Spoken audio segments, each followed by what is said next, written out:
Le 14 mars 2021, nous avons atteint le jour du dépassement pour l'année 2021 au Canada. Cela signifie que nous avons consommé toutes les ressources que la Terre pouvait renouveler en l'espace d'un an. Pour lutter contre cette pression exercée par l'homme sur la planète, il nous faut trouver des solutions. Et c'est ce que fait l'organisme Sentier Urbain en luttant pour le verdissement social des lieux publics de Montréal.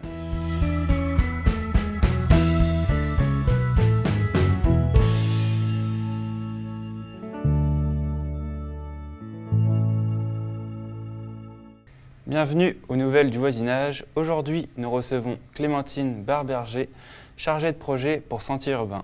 Bonjour. Bonjour Pierre. Est-ce que tu pourrais nous expliquer ce que c'est Sentier Urbain? Oui, en fait, Sentier Urbain, c'est un organisme qui existe depuis près de 30 ans, qui fait du verdissement social. Alors, le verdissement social, qu'est-ce que c'est? En fait, c'est de rapprocher l'humain de la nature. Puis nous, à Sentier Urbain, on fait ça au travers de 3 axes principaux d'intervention. Le premier, c'est verdir des espaces qui étaient vacants, donc de renaturaliser des espaces qui nous sont prêtés par soit l'arrondissement, soit des citoyens ou des entreprises. Puis ça nous permet d'améliorer le milieu de vie, de créer des îlots de fraîcheur.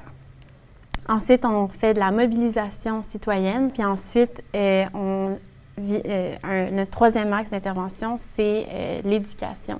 Donc, on éduque les gens sur des enjeux environnementaux pour en faire des citoyens plus éco-responsables. Oui, c'est ça. OK. J'ai cru comprendre que toi, tu travailles aussi pour notre quartier nourricier. Est-ce que tu veux nous en parler un peu? Oui, c'est ça. Moi, mon poste, c'est chargé de projets en distribution. Et je travaille à temps plein en ce moment sur le collectif Notre quartier nourricier, qui est un partenariat d'organismes du quartier qui travaillent pour la sécurité alimentaire. Okay. Donc, mon poste dans ce collectif-là, c'est de faire le pont entre les organismes du quartier qui travaillent en alimentaire et les résidents aussi, et puis les produits qu'on produit à la serre Émilie de Witt, qui se trouve au 2215 rue du Frêne. OK. J'ai vu aussi avec Sentier Urbain qu'il y avait des circuits jardins. Oui. Est-ce que tu pourrais nous expliquer comment ils fonctionnent? Oui. En fait, Sentier Urbain a plusieurs jardins qui se trouvent dans le Centre-Sud et aussi on en a un dans Mercier-Hochelaga-Maisonneuve, qui sont des espaces qui étaient vacants. Donc, soit c'était des espaces avec du gravier ou... l'organisme a renaturalisé ces lieux-là pour en donner accès aux citoyens. Okay. C'est des petites forêts urbaines, des lieux où on peut aller se ressourcer, où on peut organiser des événements culturels. C'est vraiment des petits oasis. OK. Et pourquoi on parle de circuits? Parce qu'il y a plusieurs de ces jardins-là. Je pense qu'il y en a 8 à confirmer, mais 8 jardins un peu répartis un petit peu partout dans le quartier. Parfois, c'est des plus gros, parfois, c'est des plus petits. D'accord. J'ai vu aussi qu'il y avait le centre d'interprétation Bec et Jardin. Oui. Ça, c'est un centre d'interprétation de la nature qui se trouve au Témiscamingue. Et c'est un lieu qui était à l'origine une pépinière pour les projets de Sentier Urbain à Montréal. Puis aujourd'hui, on peut aller visiter, c'est un lieu, c'est ça, où on peut faire l'interprétation de la nature. Il y a toutes sortes d'oiseaux, on peut apprendre là-dessus. Mais c'est au Témiscamingue. Donc, si vous passez dans ce coin-là, c'est à côté de Nédélect. Et c'est en libre accès? Je pense que oui. OK. Ouais. Toi, tu travailles pour Sentier Urbain, mais je me demandais, est-ce qu'il y a des bénévoles qui peuvent participer au projet? Oui, tout à fait. Souvent, en fait, il y a 2 façons que les bénévoles peuvent participer au projet de Sentier Urbain. Il y a des bénévoles en tant qu'individus peuvent nous contacter pour nous aider dans certaines corvées, mais on offre aussi l'opportunité de faire du bénévolat corporatif. Donc, si parfois on a des grosses corvées à faire, le nettoyage d'un jardin ou des grosses corvées, ça peut être une entreprise ou un organisme qui envoie des gens pour nous aider. Et est-ce que ça passe forcément par une inscription quelque part ou on peut venir librement? Oui, bien, il faut que ce soit organisé. On D'accord. a une adresse courriel que je pourrais vous laisser. Peut-être vous pouvez mettre en bas dans la description. Et les gens peuvent contacter pour qu'on organise leur bénévolat. Mm. Tout à l'heure, tu parlais du volet d'éducation. Mm-hmm. Est-ce que vous intervenez dans les écoles ou faites des activités avec les écoles? Oui, beaucoup. C'est un de nos axes d'intervention les plus importants. On travaille avec plusieurs écoles, notamment l'école Garneau, où il y a un potager qui est entretenu par les élèves pendant l'année. Puis pendant l'été, on invite des camps de jour à venir faire des activités, faire des récoltes, entretenir les plants. Puis on a toute une équipe aussi d'animation qui va dans les classes pour faire des ateliers de toutes sortes. Puis on invite aussi les jeunes à venir visiter nos jardins. À la serre de notre quartier Nourrici, on fait des visites aussi avec des écoles primaires. C'est vraiment un des axes super importants. Tu parlais aussi du verdissement de la ville. Je me demandais si tu avais des exemples concrets à nous donner de lieux qui ont été verdis par Sentier Urbain. Oui. Il y a le jardin, un des jardins du circuit jardin, biodiversité et pollinisateur, qui se trouve sur la rue Maisonneuve, juste en dessous du pont Jacques-Cartier. D'accord. Et ce lieu-là était... c'était des graviers, là. Il n'y avait rien. Ouais. Puis aujourd'hui, il n'y avait rien il y a environ 15 ans, mais aujourd'hui, c'est une vraie forêt urbaine. Les arbres sont matures, il y a des végétaux partout.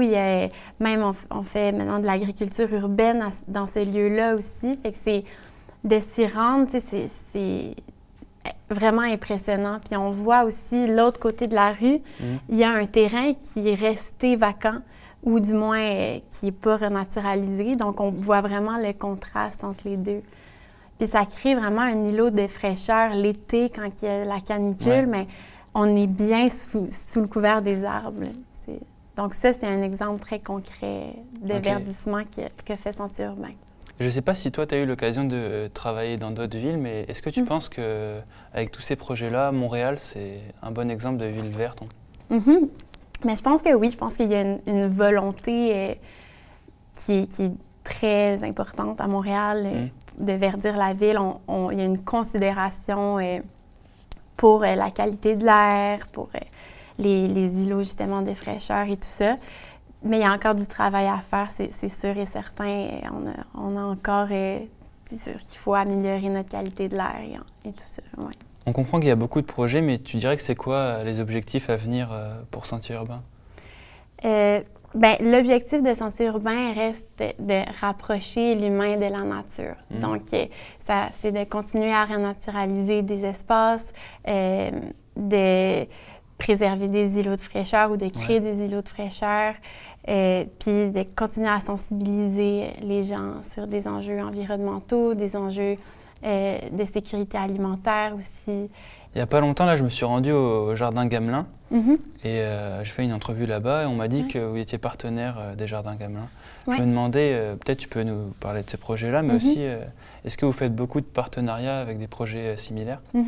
Oui, bien c'est ça. Pour les Jardins Gamelin, en fait, c'est Sentier Urbain qui a été mandaté pour vraiment s'occuper de toute la partie jardin. Donc, c'est nous qui... c'est ma collègue Gabriella qui s'occupe de, c'est ça, toute la plantation, le choix même des végétaux et tout ça. Puis, il y a un aspect aussi de mobilisation, il y a d'éducation, encore une fois. Elle organise des ateliers en partenariat avec la Place des Arts. Et puis, ou le Quartier des Spectacles. Quartier des Spectacles, c'est ça? C'est ça. Mais ça nous arrive très fréquemment, en fait, d'être contactés par des organismes, des entreprises, des arrondissements pour occuper certains espaces. Notamment, on occupe un espace à l'îlot Voyageur qui est juste à côté des Jardins Gamelin. C'est un espace où on fait un potager quand même assez grande ampleur, puis tout ce qui est récolté là-bas est redistribué dans des banques alimentaires. Pour retrouver tous ces projets-là, où est-ce qu'on peut le faire? On a notre site web, puis aussi vous pouvez nous suivre sur les réseaux sociaux. C'est là qu'on met le plus de nouvelles sur, par exemple, notre programmation culturelle ou des événements ou des nouveaux projets et tout ça. Je te remercie pour toutes tes réponses, c'était vraiment intéressant. Mais merci d'avoir pris le temps de me rencontrer. Pour plus d'entrevues comme celle sur Sentier urbain, rendez-vous sur tcftv.ca.